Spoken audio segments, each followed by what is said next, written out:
வணக்கம். ஆகாஷ்வாணி புதுச்சேரி செய்திச் சுருக்கம் வாசிப்பவர் இசை அமுதா. மாநிலங்களவை உறுப்பினராக இருந்த திரு ஹரிவன்ஷ் நாராயண் சிங்கின் பதவிக்காலம் நேற்றுடன் முடிவடைந்தது. முன்னாள் தலைமை நீதிபதி ரஞ்சன் கோகோய் ஓய்வு பெற்றதைத் தொடர்ந்து அப்பதவிக்கு திரு ஹரிவன்ஷ் நாராயண் சிங்கை குடியரசுத் தலைவர் திருமதி திரௌபதி முர்மு பரிந்துரைத்துள்ளார். திரு ஹரிவன்ஷ் மாநிலங்களவை உறுப்பினராக 2 முறையும் மற்றும் மேலவையின் துணைத் தலைவராகவும் பணியாற்றியுள்ளார் என்பது குறிப்பிடத்தக்கது.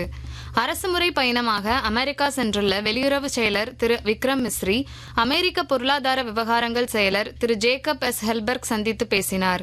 அப்போது பாக்ஸ் சிலிக்கா திட்டம், செயற்கை நுண்ணறிவு மற்றும் முக்கிய கனிமங்களை வலுப்படுத்துவதற்கான ஒப்பந்தம் இந்தியா அமெரிக்கா இடையே எட்டப்பட்டதாக தெரிவிக்கப்பட்டது.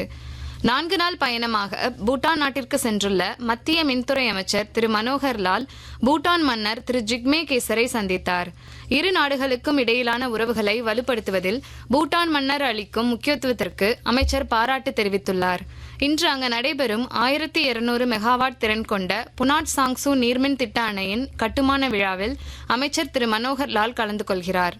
நதிகளை தூய்மைப்படுத்தல் மற்றும் மாசு அகற்றும் பணிகளில் மாநிலங்களின் முன்னேற்றம் குறித்து ஜல் சக்தி அமைச்சகத்தின் 21வது மத்திய கண்காணிப்பு குழுவின் கூட்டம் நேற்று ஆய்வு செய்தது.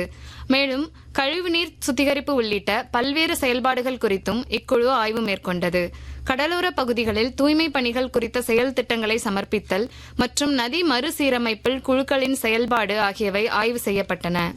சத்தீஸ்கர் மாநிலம் கான்கேர் மாவட்டத்தில் உள்ள தேசிய நெடுஞ்சாலையில் இன்று அதிகாலை ஏற்பட்ட கார் விபத்தில் 6 பேர் உயிரிழந்தனர் மற்றும் 3 பேர் காயமடைந்துள்ளனர். இதுகுறித்து காவல்துறையினர் விசாரணை மேற்கொண்டு வருகின்றனர். இத்துடன் இந்த செய்திச் சுருக்கம் நிறைவு பெறுகிறது.